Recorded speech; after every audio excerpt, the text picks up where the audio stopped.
Hi, everybody. Hi. Thank you for coming today to learn more about Pandas. My name is Gabriella True. I'm the president of New England Pandas Association. We're based throughout New England. Robin McCune here is one of our board members, and she will hopefully be doing more of these lectures throughout New Hampshire in the near future. We really appreciate you all having interest. I think this is the first school we've talked at in New Hampshire. We've done a lot in Massachusetts, a ton in Connecticut. We just spoke at Northeastern. There will be, even though you won't need it after this, there is a we spoke at Northeastern recently. Peggy Chapman did, and a couple of our board members had a panel, and that will be available on Northeastern University School Health College website, and when that's available, I think it's probably be about $20, and you can get credit or contact hours. It's not really my speak. So I will send out an email to Andrea letting you know when that's available, and that can be used by nurses nationwide. In the past couple of years, I think we've spoken to about over 600 school nurses. School nurses are my favorite people. Literally, because you guys do so much. You're so interested, and you're here to learn about this and help the children. I invite a lot of other groups to challenge you to become my favorite. I would love school psychs and school BCBAs and other people to be vie for my attention.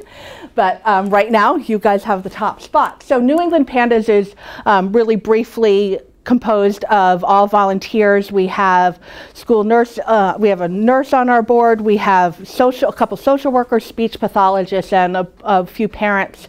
And we're really active in Connecticut, Massachusetts, Rhode Island, and New Hampshire. Vermont is like a black hole for us at this point. Maine, we're working on it. And we're really just working on spreading awareness and really understanding of what it is, and finding ways to help families and to help doctors access more care, whether it's medical care, school care, family support.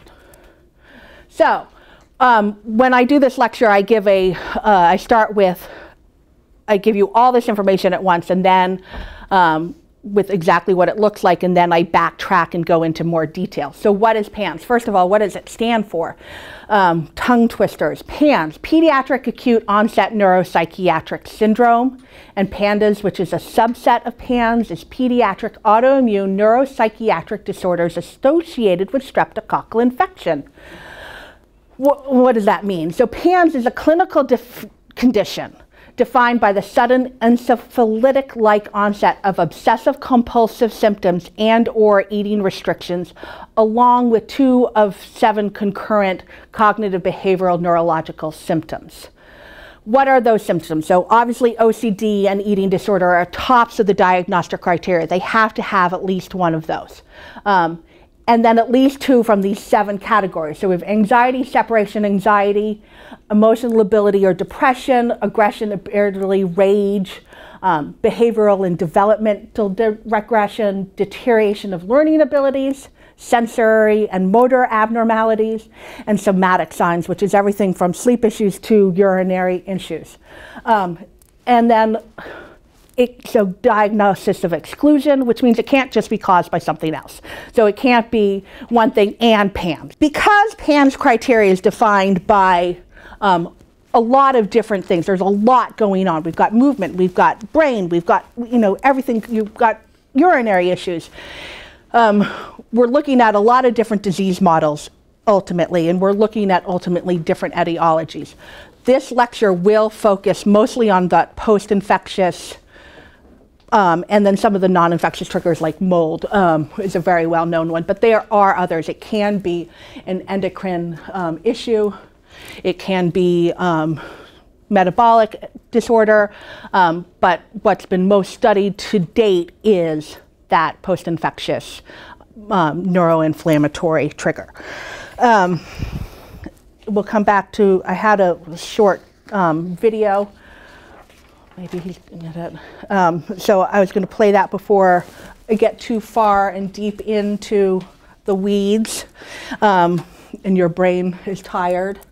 But this is from a trailer of a documentary on pandas. It's available on Vimeo for $3.99. And so there is a swear in here. I apologize. It is a really, really dark, scary, and isolated place. Your normal life is suddenly gone overnight. Your friends don't understand why. He was a completely different kid. It was looking at a different kid in the same body.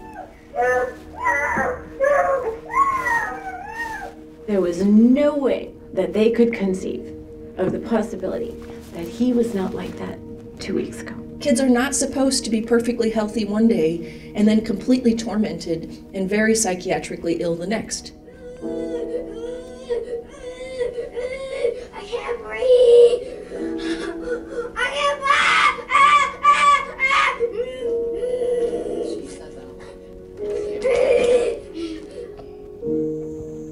Pandas, it stands for Pediatric Autoimmune Neuropsychiatric Disorders Associated with Strep. What happens is you get strep throat, you get symptoms like OCD, obsessive compulsive disorder. It's a horrible thing to have and more people should know about it. Mom, make it stop. Mom, please help me. A 7-year-old child should not be telling you this. He couldn't do anything but just stand there and be helpless. Raging at us because she was starving. Points pulling her hair out. I want to die, Daddy. I can't think right. Everything gets jumbled. When I couldn't sit down, they would put me in like this dark room, like a timeout room. And I couldn't eat, and they were serving fried catfish that night. And I couldn't eat it, and that was my favorite food. Kids with pandas, they don't leave their bedroom sometimes. They can't leave their house. They've given up playing with their friends. They are psychiatric cripples. It's tragic when a child has pandas. People say, your child doesn't have pandas, it doesn't exist. So they give them all kinds of psychiatric drugs, which makes them even worse and worse and worse. Zoloft, Prozac, Lamictal, Cymbalta. When's it gonna kick in? When's it gonna work? And I think now that we look back, that was a big clue. It wasn't working because they were not treating the actual problem. Part of the reason it's so controversial is I think everybody knows this is an important disease that has kind of been missed. It changes the way we think about mental disorders actually forever. Sure enough, they take her back, they swab her throat, and 2 days later they're calling us and telling us that she had strep.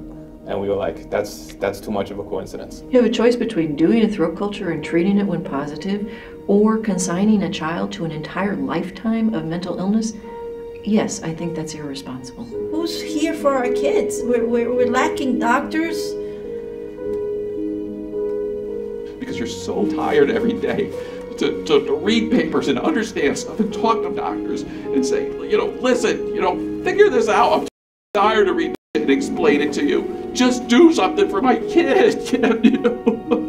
Every doctor out there, we don't know. Your kid is crazy. Okay, so over half those families are from New England, and now they've become some of my best friends, so that never gets easier to watch. A lot of those kids are doing really, really well right now. The movie definitely focuses on the severe side. We will talk about the severity difference between all these kids. So I hope you do watch it, but do know that there are kids that are less severe than this and they still need a lot of help, and we'll talk about that more. Anyway, so various etiologies, we talked about that, and we're focusing on that neuroinflammation. So PANS, it does not require a known trigger.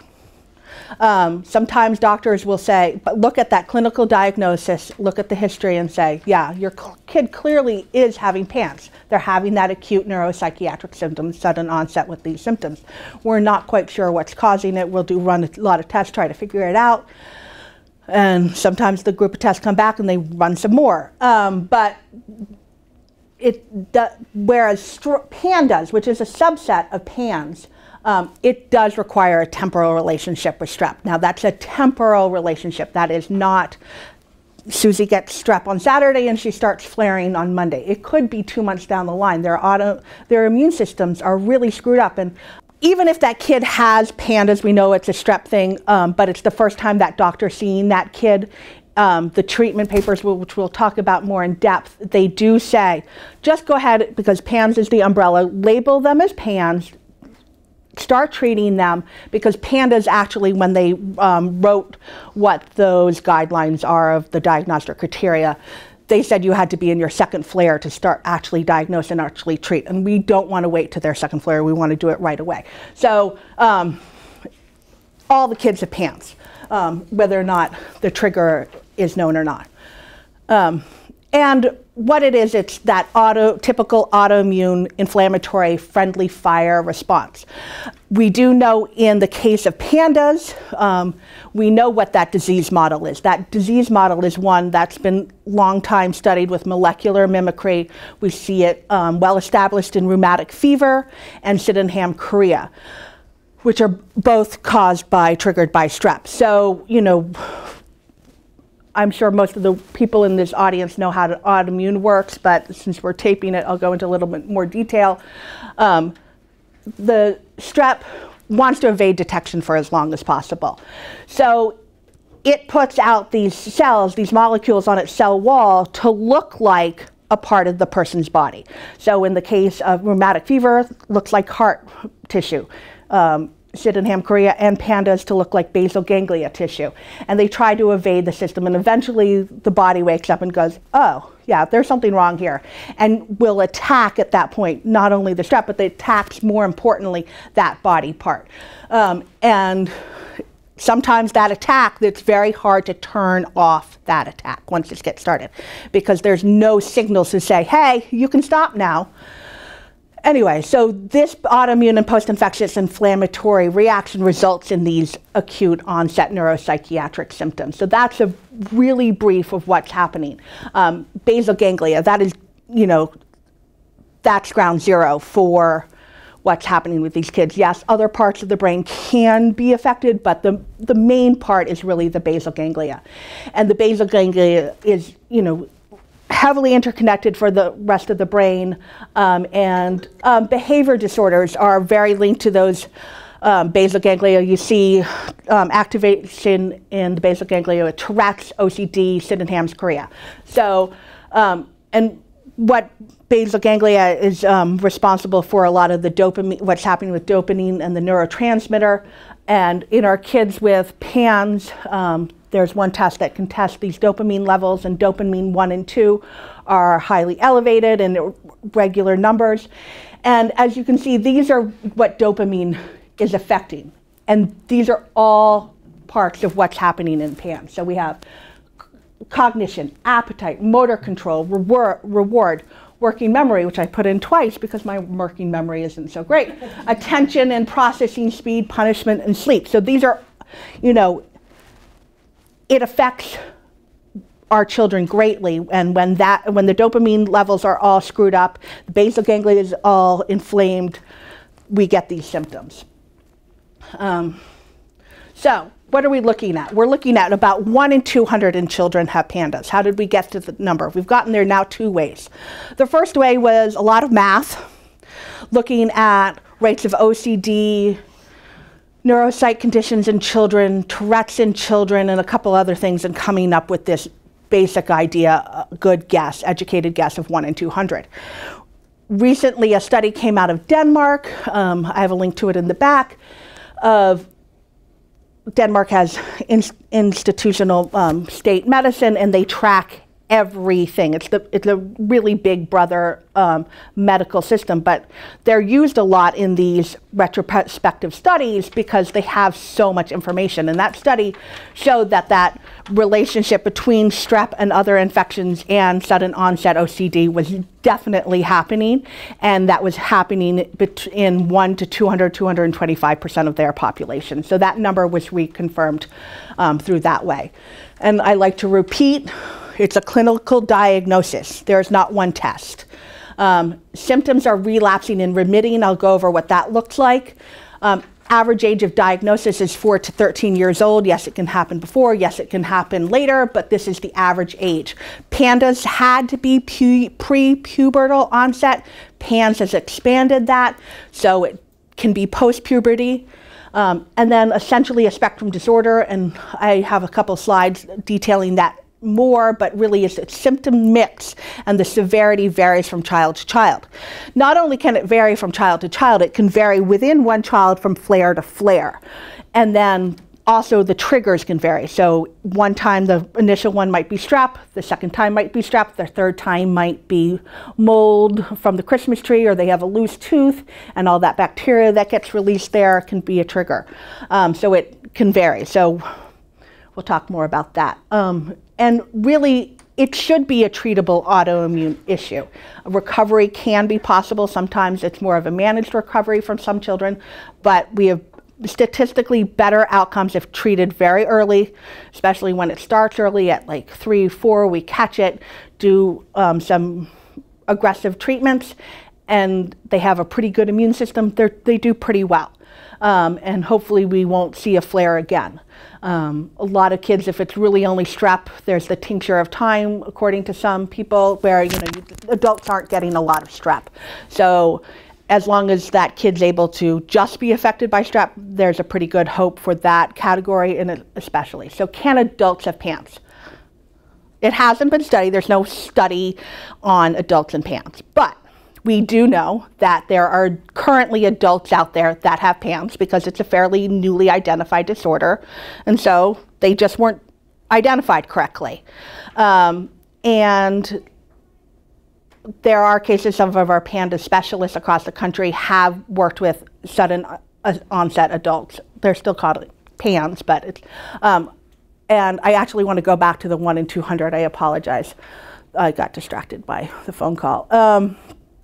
What does 1 in 200 look like? Okay, so that can vary from area to area. There are clusters of PANS.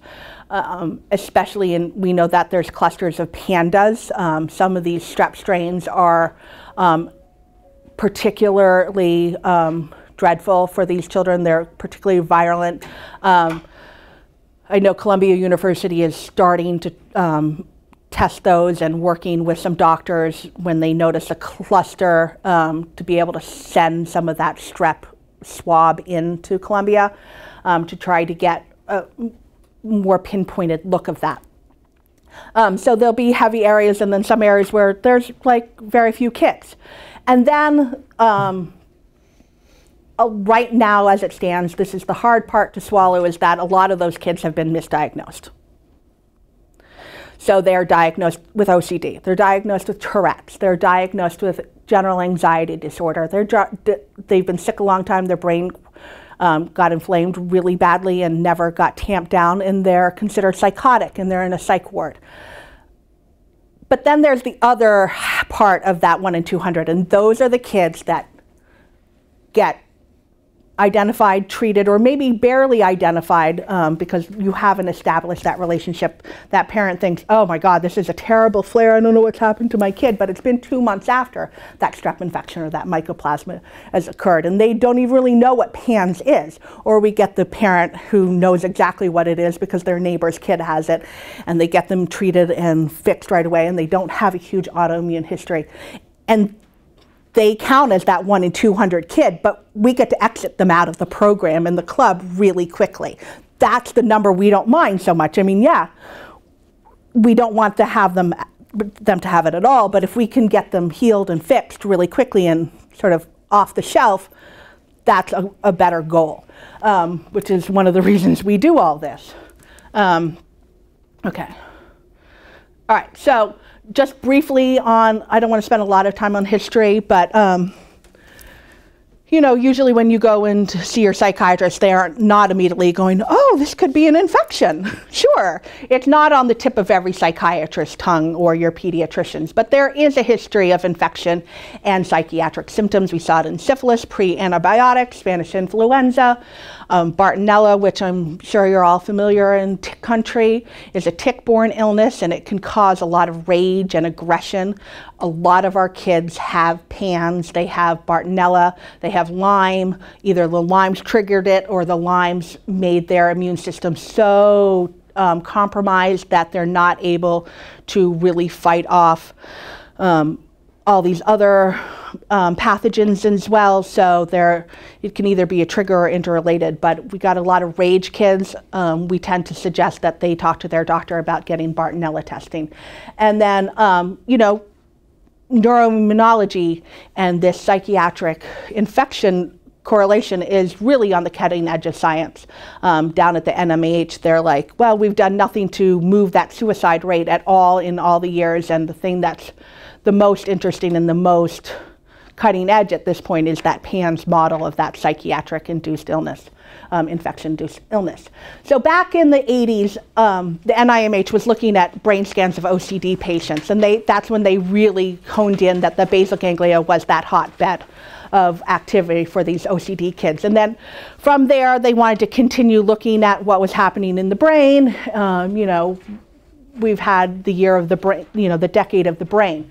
So really looking at that. And Susan Sweeto, who you saw in the video, she's the lead on PANS at the National Institute of Mental Health for PANS and autism. And so she said, well, let's look at Sydenham chorea because that's also in the basal ganglia. And they did a retrospective study, and what they found is that 2/3 of the children had sudden onset OCD as well. And so this correlation started to be formed in their head, and they looked at other infections, and then they narrowed it down to PANS because they really wanted to get that disease model, you know, stamped. Like, how does it work with one infection, and then we'll move back on. So where we are now is back looking at PANS and recognizing that there are other infections besides strep, but there are also other issues too, and that's, you know, we need funding for more science, and science, you know, moves glacially slow. So this year in 2017 in the summer, there's a consortium of doctors that work throughout the United States at major universities, you know, MGH, Stanford, Georgetown, Florida, University of Minnesota, all over the country. They came up with, they're called the PANS Consortium, and they came up with treatment guidelines to treat these children with PANS and PANDAS. So diagnosis. So you have a kid around and the parents brought them in, or the school's like, maybe you should look into this, and because they've seen these clusters of symptoms, so suddenly this kid's different, and maybe it should be investigated. So how do we start? Well, diagnosis of exclusion. So the doctor will look at a ton of different things and go, yay, nay, whatever. So I have here forms of autoimmune encephalitis start. Why is that? Because autoimmune encephalitis was always part of the diagnosis of exclusion, but now the thought and the science and the research is showing that PANDAS really is a subset of AE. But there's so many different forms of AE, so it's really a basal ganglia encephalitis, but you want to be able to rule out that it's not anti-NMDAR encephalitis, or there aren't more movement things going on and they're not having seizures, and it might be limbic encephalitis. So I put it in as forms of AE. And then the clinical diagnosis comes in.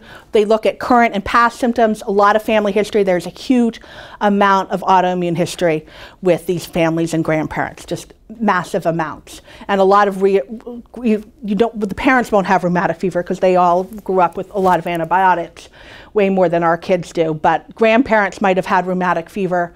And then the physical exam. So there are telltale signs of strep. We know that strep is not just in the throat.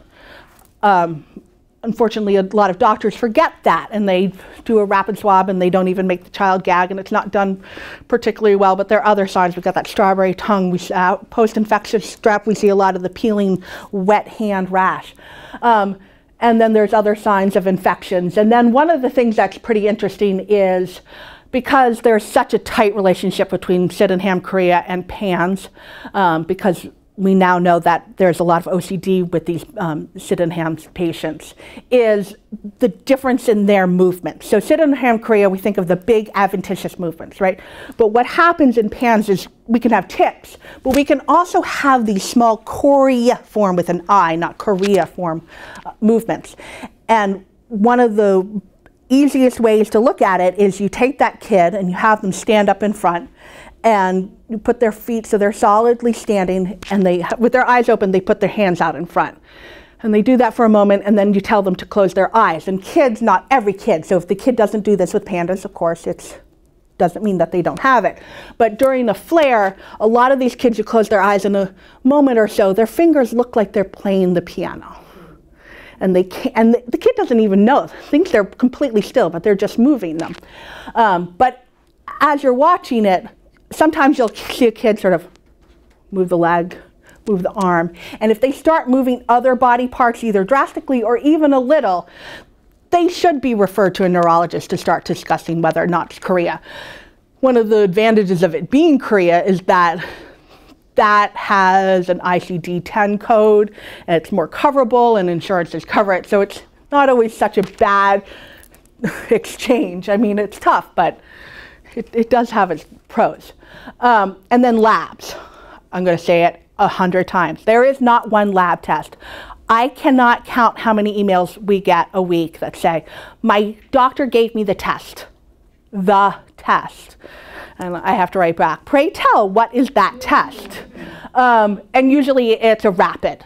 It's not even a culture. Like, oh my God, well, when do you think your kid had strep? Like 4 months ago. Did you take antibiotics? Yes. Like, well, you know, it's not helpful. But then there's titers. Now, titers are, again, because it's a clinical diagnosis, it's just part of the package. It is not definitive. Some doctors almost don't even run any labs because, you know, except to try to pinpoint it before the diagnosis. They run the labs to start treatment. But the titers, you know, there's tons of kids, you know, that are out there, they have high anti-DNase, high ASO for years, and they don't have PANS. So it's not the only number we're going to go by. If you're able to catch that rising titer, that's really great, but it's pretty lucky when that happens. And then, of course, there's all the titers for other things, mycoplasma pneumonia. That is a really big trigger, and of course Lyme, and there's a lot of discussion about what Lyme tests are actually worth it. Mono, herpes, a lot of kids are triggered by flu, and then doing their immunology panel. Now these are, you know, much more involved. MRI, EEG, lumbar puncture. They don't have to have that done. It's not a requirement just because it's on the list. It's part of the clinical diagnosis. There are certain doctors, there's a hospital that by me, they're lumbar puncture happy. They love to do that. So over half their kids are getting lumbar punctures. I'm not exactly sure what it's telling them, but they're doing it. They do look at the, you know, if they're looking at other forms of autoimmune encephalitis, but it often comes back nothing. And in truth, for pretty much every autoimmune encephalitis, they say they have markers, but those markers often don't show up, and they know that person has whatever type of AE. So why aren't these kids getting diagnosed? Why aren't we picking up everybody? Because not all practitioners are PANS literate. And then there are still some doctors, particularly neurologists and psychiatrists, neurologists who have a Tourette's background, often don't believe PANS exists. But more and more and more are. I can really see the increase in the number of doctors who are trying to treat, wanting to treat, learning more about it, knowing they have patients with this in the past 3 years. So the tide is definitely turning. It feels like really slow on the parent side and, you know, and the school side, but it is happening. And then medical testing, only one facet. Those doctors that's like, I gave them the test. And then as much as we want it to be really, really visible, like you know exactly what day your kid changed on, and a lot of us do, but there are the cases that you sort of miss it because it's that lower symptomology, or that kid was a strep kid and they were constantly getting antibiotics. And so it was being held at bay for years, and then something happened, like, you know, they're in high school, they don't want to miss their math test. They're not going in, they're not telling mom it's just another sore throat, they've been down this road. And boom, like, but you know, they've had a little bit of OCD, they've had some anxiety all along because they're not fully being treated. Only one part of the disease mechanism is being treated. So, it can get missed. Or they already have a diagnosis of autism or ADHD, and that's not a diagnosis of exclusion. You can have autism. A lot of kids with autism have PANS. because their immune systems are pretty screwed up. So we see that a lot, and we have a lot of people going, oh, it's just the autism. Oh, they have OCD. All kids with OCD, autism have OCD at one point. They're really structured, really rigid. Like, it's, if they have all of these together or something just started, they're a pretty happy-go-lucky kid, they're doing well, making goals, their IEP is moving along, everything like that, and then the bottom falls out. That is the kid you want to look at. If they're doing some really strange behaviors like licking and shoes and doing things like that, it's something to look at the whole package. And then they relapse and remit, these symptoms, and sometimes it's hard to see the big picture. And you know, we've got busy families with lots of kids, and it's hard to miss, and you chalk it up to age. I am not going to go through each one of these, but these are good things to look at. These are all from our family story section on our website, but they're different examples of families who have had problems getting diagnosed. Just a very small subset. So let's talk about treatment quickly. I am not a doctor. I am just run this organization, have a child with PANS. So I'm not here to tell you exactly what a doctor should do, but to give the overall look. So really it is a three-pronged approach. Why? Because we know it's multiple etiologies. We're dealing with a lot of symptoms and mechanisms here.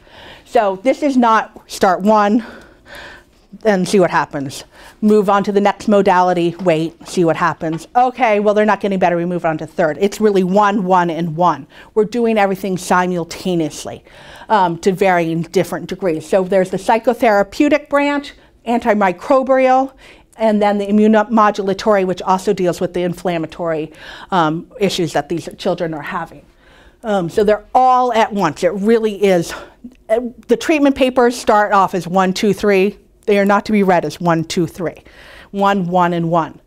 But for all of them, it's very important that doctors are constantly reevaluating these treatments. Because of the relapse and remit, because sometimes it takes a little while for the antibiotics to work or the inflammation to be tamped, we want to be adjusting all of these meds and the therapies and the supports that we're giving at school on a fairly frequent basis. And being able to, if they fall into another, if they relapse again, to be able to accelerate quickly and to be able to treat them quickly and say, okay, we know what worked before, we know it hasn't, let's move along pretty quickly.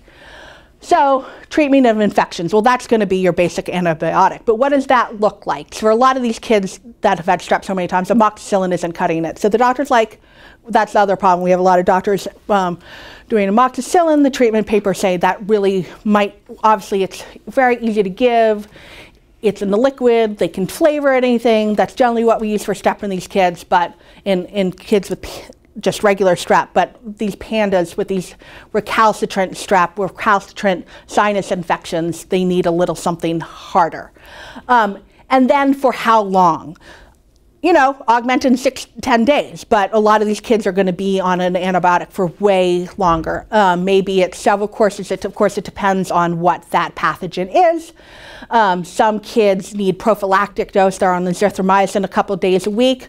And then if it's strep, we often see doctors using that rheumatic fever model of keeping children on an antibiotic throughout their childhood to 18 and 21. It used to always be 18, but now it's about 21 because of going to college, and college is still being a complete petri dish. But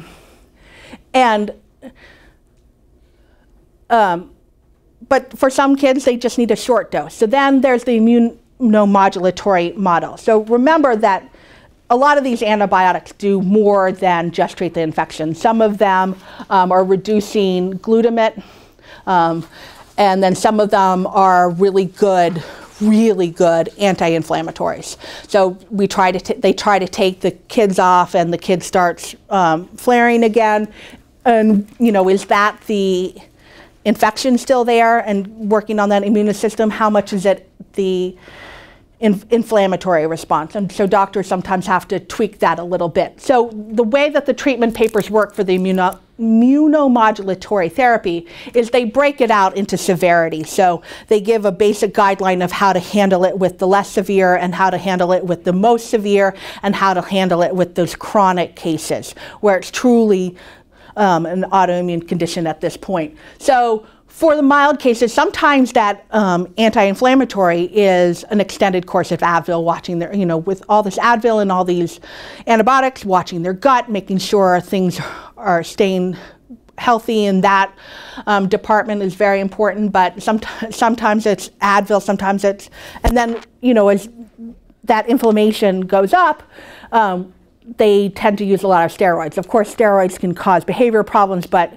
dealing with that behavior problem for a week or 2 weeks, sometimes it takes a little longer after you stop taking it, is seen as worth it in the long run, because not tamping that inflammation down is causing brain damage and creating a further sickness in these children. So you kind of sort of grin and bear some of the rage that might come through with the steroids. But what that looks like can be very different from kids to kids and whoever's treating them. Stanford does a lot of high-dose antibiotics for long periods of time. They have a couple studies out and more coming out on the use of steroids and PANS.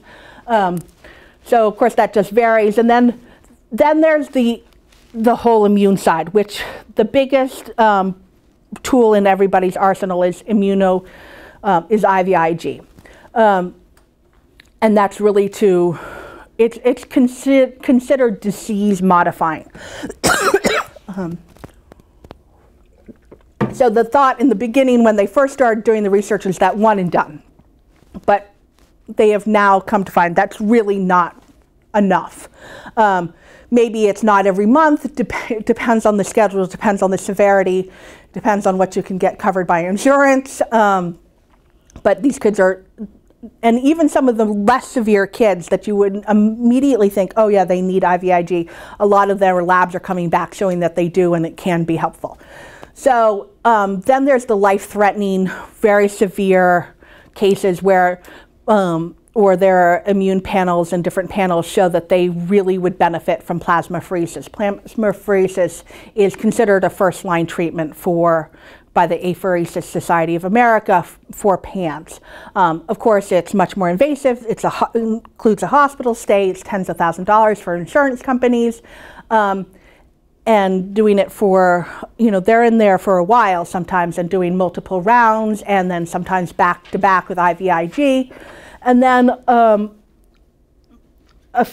bunch of doctors are also adding on some of the most immune compromised children rituximab, which is used a lot in autoimmune cancer issues. Those kids are probably not coming back to school for a little while because they cannot be in that petri dish. And that's been mixed, it's hit or miss. But really, with this chronic condition, when the kids are super sick, the whole goal is to have this pathological immune response stop.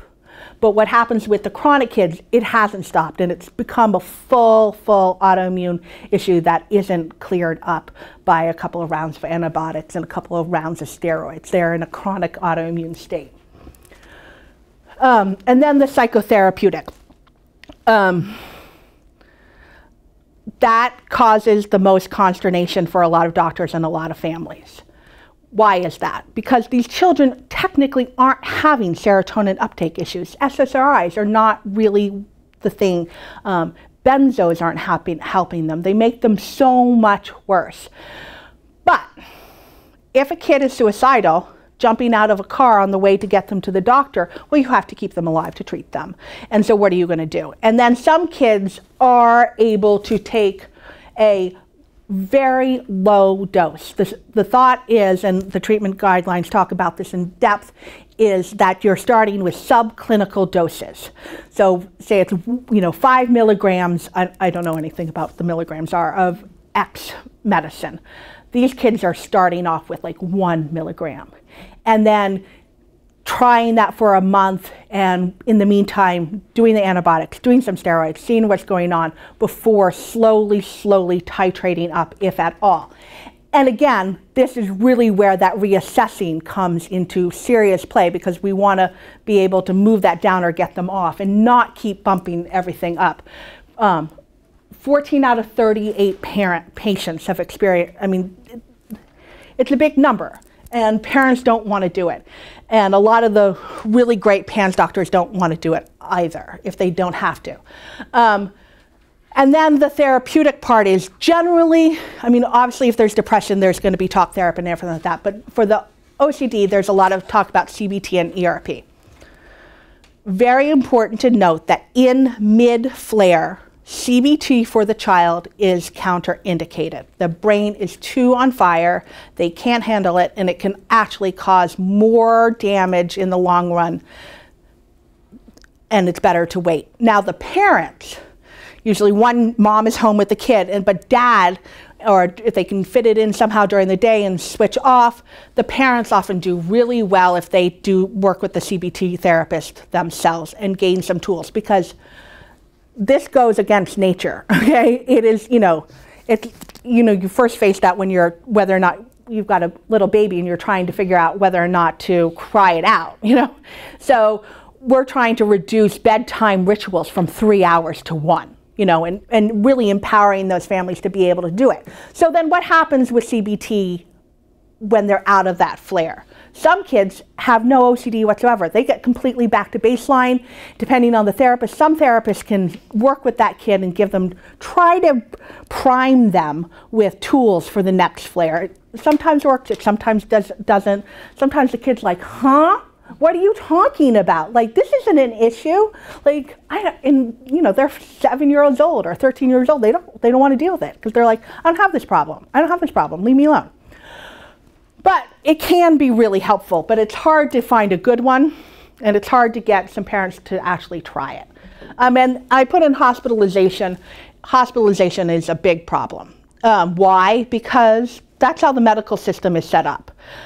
Psych units don't want to take the medical kids. Like the girl in the movie with the feeding tube, she was supposed to go into the psych ward the next day. They wouldn't take her because of the feeding tube. They did a round of steroids. The kid was basically cured and in recovery within a couple of weeks. And then hospitals, they're not always set up for severe psych cases. Sometimes, like Greta, the one in the restraints, you have to do that. But it's said in the treatment papers, if they have to go into psych unit, that parent really should be allowed to go against that model of the psych unit, and the parent needs to stay there. We have a lot of parents sitting outside of rooms for days on end, but it's better than leaving, and it's really tough. Okay, so now I'm going to go back. That's what it is. That's what it looks like. This is how we treat. So really our goal here is to get more of a grip on what it looks like in school, what it looks like. OCD. You're a room full of nurses. I'm sure you've experienced OCD, but the greater world really thinks of OCD as hand washing, stepping over lines, and germ phobia. It's way, way, way more than that. I have 2 slides later talking more about OCD, and and in your handouts there's a page on OCD, and also on the website is below all the information that's pretty much in the handout is a list that I keep adding to it of PANS parents, what they say their kid have done. So it's that real life, like this is what my kid does, this is what my kid does. So it's really interesting to look at, and I couldn't put it all into here because it's pretty long, but I really suggest you go look at that. And remember that these kids with compulsive thoughts, a lot of them are little or they're teenagers, and sucks to be a teenager, and it's hard to be a 4-year-old. And when you have these obsessive thoughts that are so intrusive, they're really scared, and they will do anything. I mean, a lot of the parents don't even know their kids are having them, so they're probably doing their damnedest to not let you know what's in their head. So it's hard to parse out. So a lot of people will think, we get a lot of parents that say, I don't know if my kid has OCD. And I'm like, what about obsessive thoughts? And really getting that, sometimes it involves a social worker or a therapist to be able to draw that out of that child and say, gosh, your child really does have obsessive compulsive issues. And they've managed to quell those obsessive thoughts so you're not seeing the compulsion that's trying to release some of those obsessive thoughts at this point because it's just started and they haven't figured out their misdirected coping mechanism. So if you don't immediately see it, re-look at it from a different angle. I really urge you to do that. Anxiety. this is all patients. So you'll see all patients on the first few slides, and then you'll see percentages. This was taken by a couple of the main treating doctors. Anxiety, it's really a separation anxiety. That's what most of you are going to see. And it's a very OCD-driven anxiety. So that's one of the reasons it's all. So they're anxious. I mean, OCD is anxious causing. And then there's the separation anxiety. There's so much school refusal. I'll give you some rates of that towards the end. But under 12, they can't leave mom. After 12, when they hit puberty, just like kids, they don't want to hang out with mom that much. They don't want to leave their house. Mom may feel relieved. Oh, it's better not hanging on me, but they're really not wanting to leave the house. They're not sleeping alone. We've got the girl in the movie who was talking about all the drugs. She's 18 years old, still sleeping in her parents' bed. My child sleeps in bed with me every night during a flare.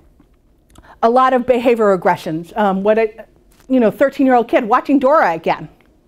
Like, what 13-year-old wants to watch Dora? Unless they have pans.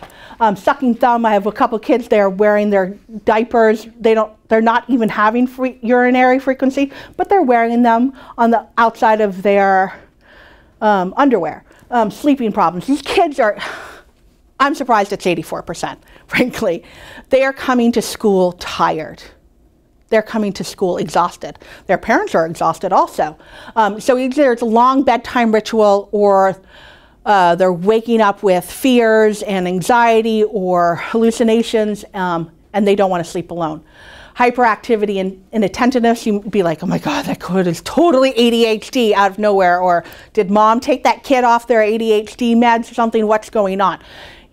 They're not, you just want to tack them to their seat. They're like, a lot of impulse control, grabbing things, fidgeting, in a lot of them. And then there's the rage, which is definitely hard to deal with. That's one of the harder things to deal with at school because of tolerance issues.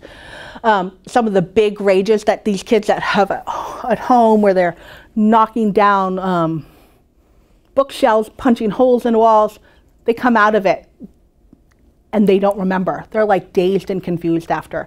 Their brain does some sort of neuroprotective angle, and they don't remember. A lot of these kids don't remember some of their flares. General hypotonia, it's not part of the major criteria, but they're finding that a lot of these kids are, hypotonic. Deterioration of fine motor skills. We see a lot of dysgraphia issues. I'll show you some examples. Frequent urination. They're spending a lot of time in the bathroom at school. Daytime accidents, 13-year-old kids wetting their bed at night. Inability to concentrate, and then tics and adventitious movements. So it's that piano fingers, it's also tics, gait issues. Some of them will have a hard time accessing gym class because of it.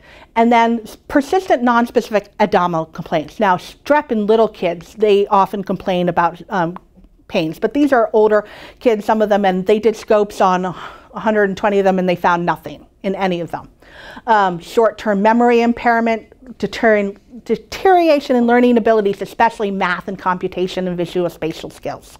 That really, a 10th grader suddenly can't add 3 plus 3. A 3rd grader can't add 3 plus 3. That'll cause a lot of anxiety right there. So giving them a calculator. Some of these kids can do complex math thoughts like algebra, but they can't do the computation. So it's not necessarily the entire math picture. You give them that Ray Ostrich test and it's completely all over the place. Geometry is very tough because of that. Emotional ability and depression. That number goes up as the kid gets older and the flares keep going because it's depressing, and their system, and plus physically in their brain is more inflamed, they're more disease-ridden, and their body is not able to cope as well. So they're going to have it anyway. Sensory integration, 39%. Eating disorder. So this is between 17% and 50%. So that's a really big range. And they're like, what? What's that discrepancy? So some of the doctors were talking about that acute, severe, where they're losing 10 to 15% of their body mass, and they're in that severe, life-threatening kids. And a lot of those kids, if that's really their main symptom, they're being missed because they're being sent to an eating disorder clinic. We just spoke at Waltham a couple weeks ago. we're working on that part too. And then 50% of the kids are having non-life-threatening, but definitely impactful eating disorder. They're eating all white food, all packaged food, all junk food. Their mother's working so hard. The school's working so hard to get them to eat their lunch. You know, like lunch is 20 minutes, hectic, they go outside. That teacher knows they have an eating disorder. They've got a 504 plan to try to get that kid to eat so that they at least get some calories during their day and they're able to maintain their body mass, but that is often with a lot of work. And so why are they doing that? Some of it is sensory issues, swallowing, and a lot of it is OCD driven. It generally doesn't start off as a body dysmorphic issue. The longer these symptoms go on, the more that they have those eating restrictions, it can evolve into a distorted body image. Hallucinations, at least in 9% of the kids, that's what's reported. A lot of kids, it could be higher because kids don't want to report it. Selective mutism in at least 7%, that's probably higher if we're looking at some of the autism population. Intermittent dystonia, which goes, suddenly slip off their chair. And then I don't know why there isn't a percentage on this, but a lot of kids have these panic-stricken faces, especially in the height of the flare. They have dilated pupils all day long for days and days and days. They are on hyper fight or flight mode. They're like that through the whole thing. Okay, and these are the slides on obsessive compulsive. Just remember, they don't want to have them, and they are trying very, very hard to mask them. Okay, so symptom severity, mild, moderate, severe. It's essentially a spectrum disorder. We use this phrase all the time in the autism world. You've met one child with PANS, you've met one child with PANS. Remember, it can change and look different within flares within that same kid. So severe, life-threatening, jumping out, impulsivity that's really dangerous, grabbing knives, knocking things over, and then the weight loss. Their OCD and anxiety is basically all consuming at least 80 to 90% of their day. They are not leaving the house. They're too severe to leave school, to go to school. They're not going to their friends' houses. And all the other symptoms that they're having are heightened as well. Moderate. They are or not going to school. They may be going to school never on Wednesdays, or they're coming in super late. Or maybe they're not able to go at all for a period of time. That parent is still trying to get them out of the house at any opportunity, so they might go to their best friends for 2 hours with mom in the room. And so they are not completely shut down. They're able to brush their teeth and get through their day a little bit, but they are definitely highly impacted. And then there's the mild.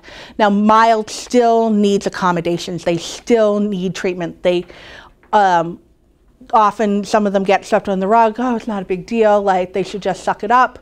No, they shouldn't. We've got to help them. And most of them still have that persistent separation anxiety, and they do require school accommodations, but they might be able to get their homework done every once in a while. It just depends on kid for kid. So relapse and remittance, what is this course? So, you know, we treat them, hopefully they relapse, and that can be gradual. We think they're doing really well, they'll have a good week, and then they'll suddenly have a really terrible couple of days. Why is that?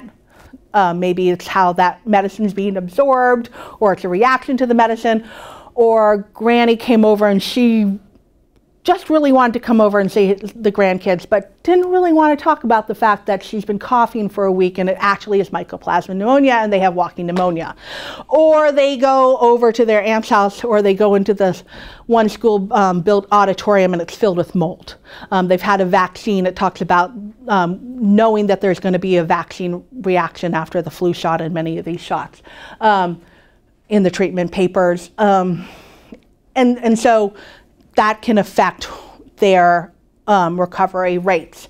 And then relapse. It can be any trigger. It can happen anytime.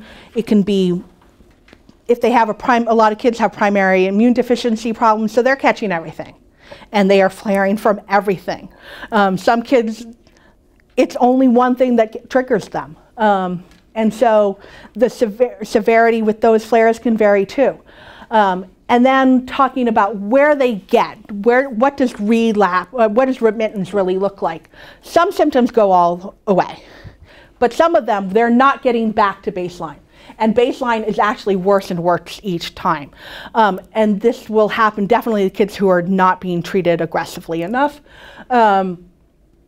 or they have really a weak immune system. Every single person in their family for the past 4 generations had major autoimmune disorder, and they're constantly around their 4 siblings who constantly have strep. They're not getting back there, and their body is just getting worse and worse. The inflammation in their brain is getting worse and worse. Their autoimmune reactions are becoming more entrenched, so they're not getting there. And this is a slide with a lot of words, but it comes from, it was an article by Patty Doran. She's now since written this book here, Pans and Pandas in the School Setting. This was a great article in the Baltimore Sun a few years ago. And it basically talks about that these kids need support and a lot of support and a lot of support. And so as a nurse, as an educator in the school system, obviously you're not diagnosing the child, but there are times when you can say, put the pieces together like, they were never like that before, or what's going on? I see a cluster of these symptoms. Maybe we should talk to the parents about looking into this. And it really takes a collaborative effort in this. And it helps build that clinical diagnosis, clinical history for the doctor when they go in. So being able to have, say, oh yeah, in French, they're always doing this. They're ticked so badly, and then they've gone to the, we've basically had to give her a free access pass to the bathroom because she's constantly going to the bathroom. And so you can help that family build that case history and to determine whether or not it is or isn't PANS. And this is a brief overview. I break it down much in more detail a few slides later, but of what we look at it in school.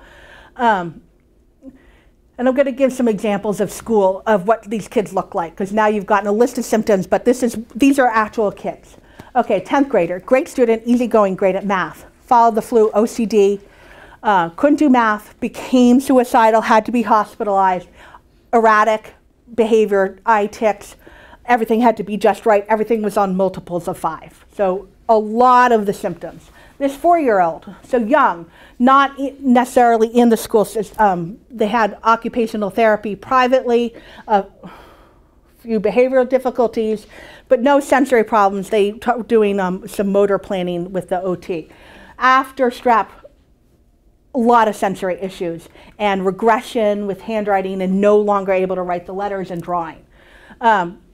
Before an onset, this picture you'll probably see on every Pandas website, but we have a ton of them on our website. I could literally hand you piles of examples. So this is before onset.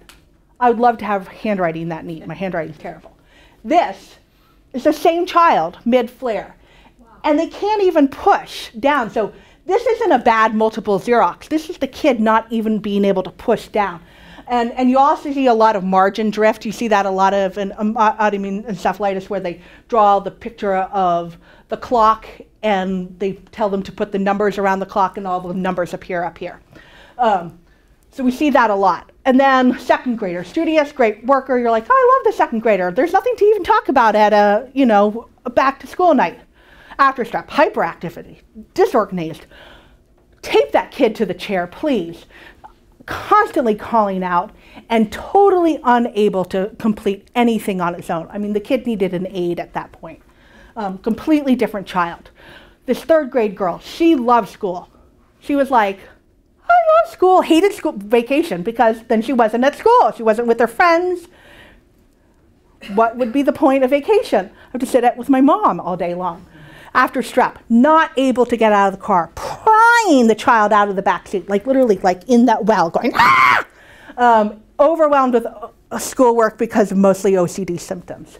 And then this is a happy note. It looks like another handwriting example, but really this is a visual explanation of behavioral regression that's not watching Dora. Self-portrait, we use it a lot in psychotherapy uses.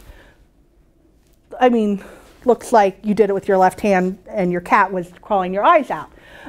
And then this is during treatment. This is an age-appropriate self-portrait. There is a huge difference. You can see it. The proof is in the pudding. Sometimes these visuals make things so clear because they're side by side, just a couple of months apart.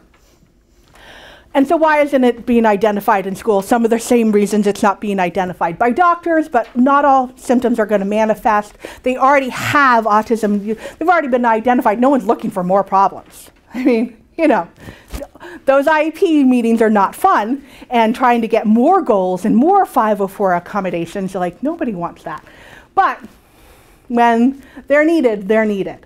And then we switch schools. People move. They move from the elementary school. They might have had some OCD issues maybe in 3rd grade, not identified as PANS, but then they hit 8th grade and there's a huge strep outbreak, or there's a lot of mold in the school, or everybody's been bitten by a tick that summer because nobody really wanted to put on bug spray again, Mom. So you miss it.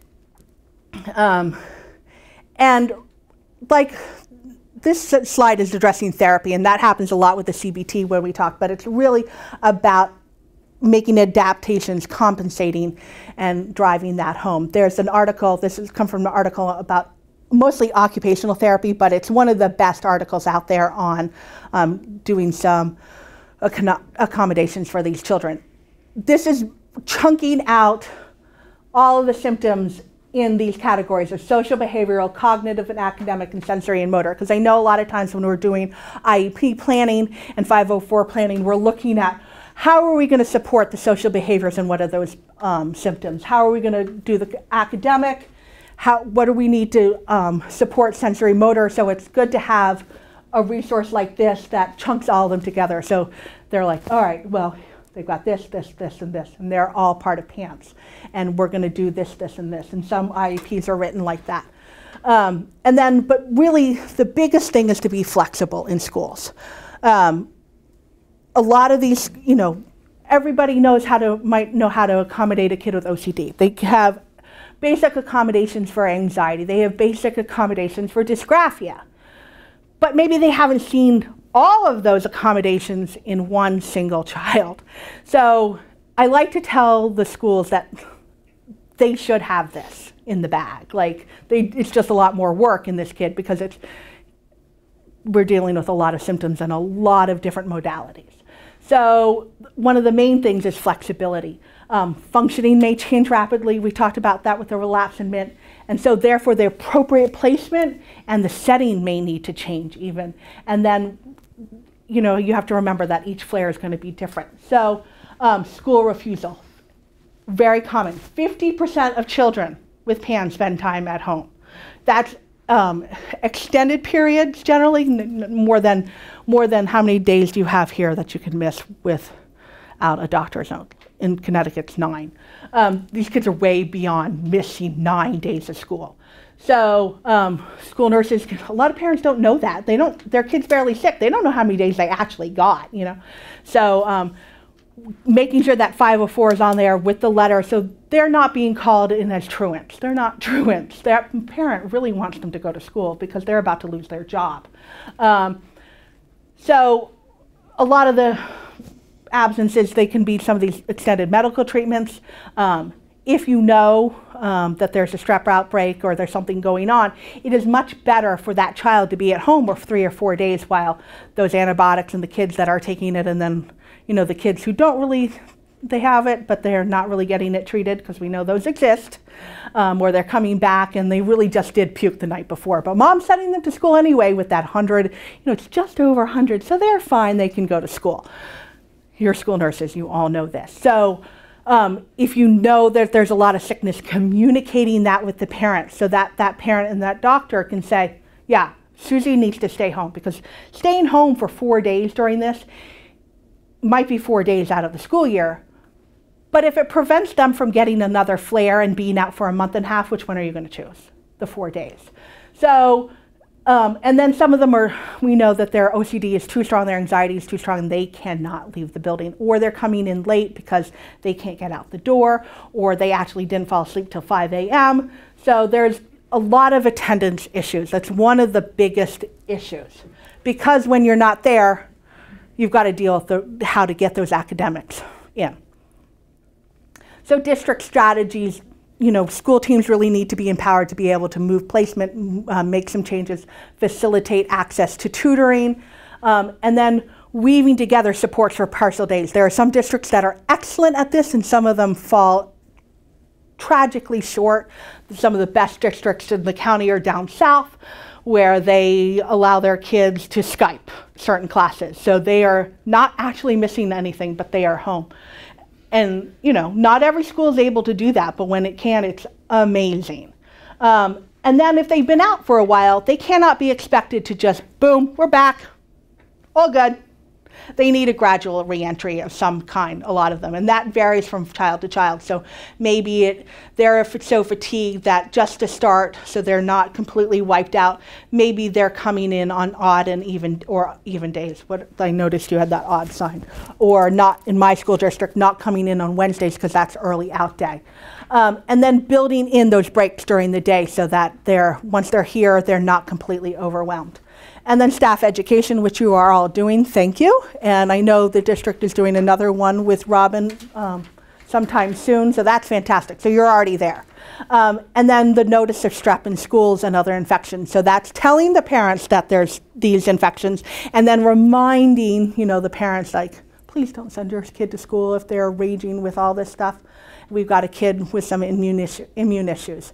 And then some districts, some states do really well with the nurses do healthcare plans, and they're very heavily involved. I have some examples of some really good healthcare plans. Connecticut is terrible at healthcare plans. They look at you and go, we're not doing that. New York State, one of the best states I've seen to do healthcare plans, and that nurse, love the New York State ones. They do great work, and they really help with that communication between the teachers, the student, and getting that and helping to assess with the therapist or whoever that point person is when they're coming out of that flare, what is a choice-based behavior and a PANS behavior, which is pretty hard to parse out, and we can talk about that more in detail. And really, teachers need a wide range of instructional strategies. And this is really important. This is the most, besides, there are three things that are super important today. One, recognizing that cluster of symptoms, knowing it's not one test and it's clinical diagnosis, and this. Plan for the worst, hope for the best. And what I mean for plan for the worst, I'm talking about plan for the worst. And I've seen some of these 504 plans, and they are so filled with contingency plans. They're as big as the Gutenberg Bible, but it's thought out, and some of them might not work. It might not really work in reality. It's hard to know what's going to happen. But to have a team that's really looking at it and saying, well, we could try this, and writing it down in that 504 plan so that, say they're really fine in 7th grade, but they hit 8th grade, or they move from middle school to high school, they've got something in writing, so that parent and that child and that school isn't left with, what the heck do we do? Obviously schedules change, so you don't know that kid's going to need language arts every year, but at period A. But being able to put it in, so you plan for the worst, hope for the best. So a lot of times, that parent and that doctor know that this child has exhibited one way during a flare, but they're not exhibiting that way in this flare that has propelled this 504 and this IOP meeting to occur. But go ahead and put in some accommodations for that and hope you don't have to use them. So fluid flow in and out of services, that becomes tough with some of the IEP goals and everything, because we write an IEP goal, we expect it to start here at baseline and move up and reach a better goal. But with these kids, if they're fine, that goal is, sort of useless, because they're going to get there anyway, because that's part of their structure. They're normally a A, B student, and they're fine. And then where you think they've reached goal, and then they get another relapse, and they're back below baseline. So it can be tough, and moving them in and out of services tough, but it can be done. It can be done. And what works for one student may not work for the next. We all know that as much as we want an IEP to actually be individualized, there's a lot of cookie cutterness that's going on out there. So really be cognizant of that happening. And it's going to be different. And the accommodations vary length and time. So that, you know, we just have to be tough. Sometimes strategies for traumatic brain injury work well for these kids. And then what becomes hard is differentiating between choice-based behaviors and neurological symptoms. I spent a lot of time after one of my talks with a couple of the therapists and teachers talking about a couple of kids and trying how to parse that out. So I will just say, without one kid as an example, that say they're not in a full flare, like they are not, you know, if they went into a doctor right now, they wouldn't be diagnosed with a full case of PANS, but they've had PANS in the past, so therefore they have PANS now. Their immune system and their brain is still not necessarily functioning on the same level. So my example is, if someone came up to me and started poking me in the arm over and over, I'd be like, oh my God, that's so annoying. But I could move along, you know, like mommy, mommy, mommy, poking at your shoulder.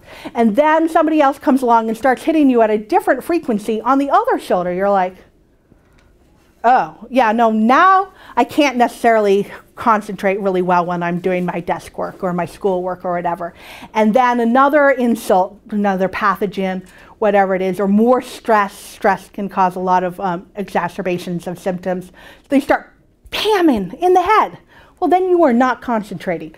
But you aren't in a full flare yet, right? Because your body is trying very hard to manage that interruption. So are they in a full flare? No. But are there anxiety or inability to complete some schoolwork a choice behavior? Probably not.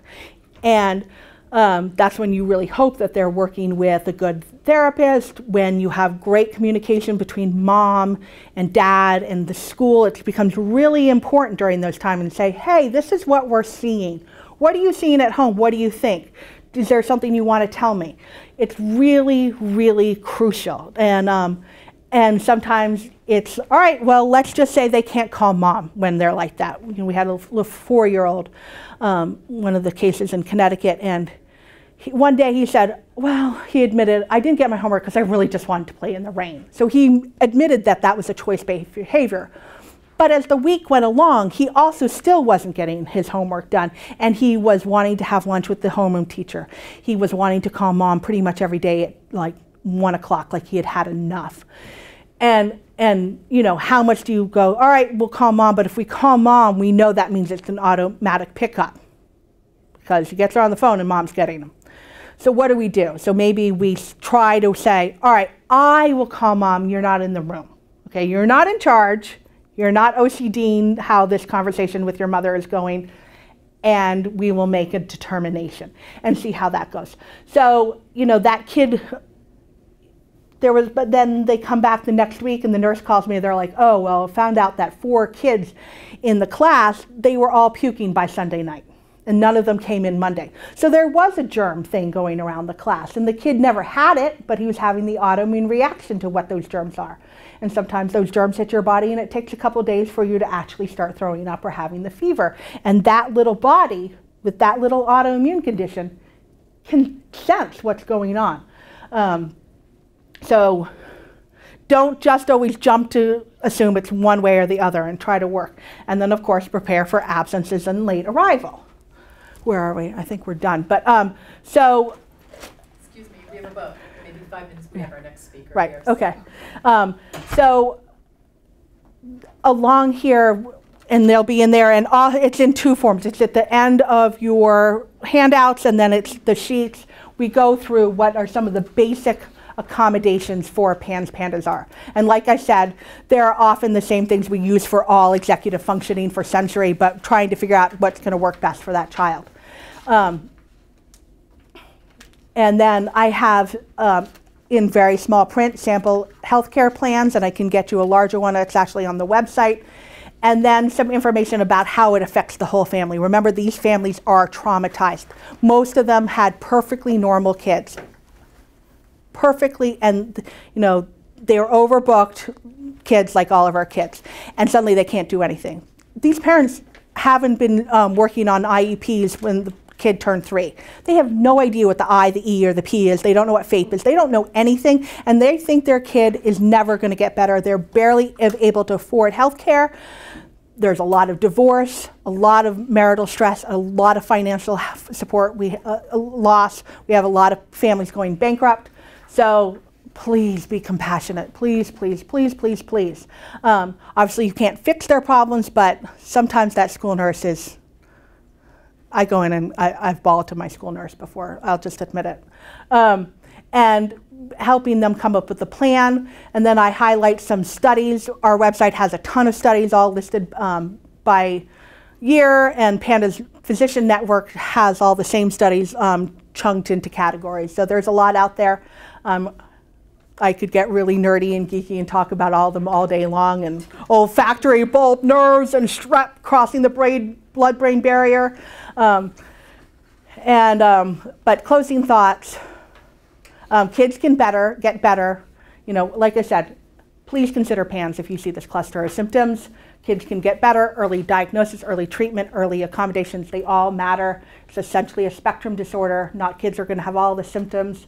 They're relapsing and remitting.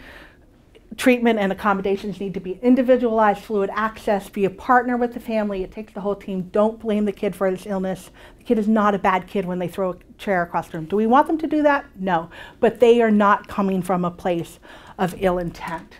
And it's medical, and these symptoms are not all behavioral. And if you have questions, you want a year from now, next week, and say, I've got this kid. What do you think? Call me up. Email Robin. We have other people in our board, other people too that you can access if you want to talk to a social worker. So we're here as a resource beyond this meeting. So thank you for having us.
Psychiatrically ill the next.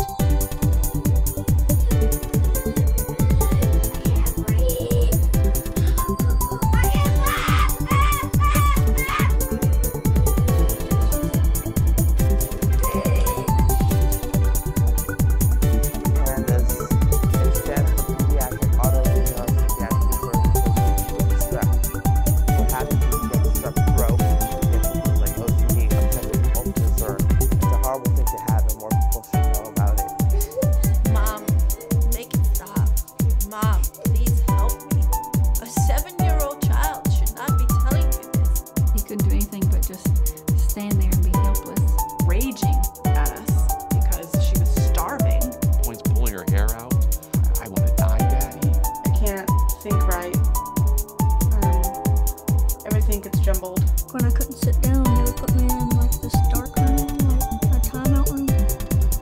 And I couldn't eat, and they were serving fried catfish that night. And I couldn't eat it, and that was my favorite food. Kids with pandas, they don't leave their bedroom sometimes. They can't leave their house. They've given up playing with their friends. They are psychiatric cripples. It's tragic when a child has pandas. People say, your child doesn't have pandas, it doesn't exist. So they give them all kinds of psychiatric drugs, which makes them even worse and worse and worse.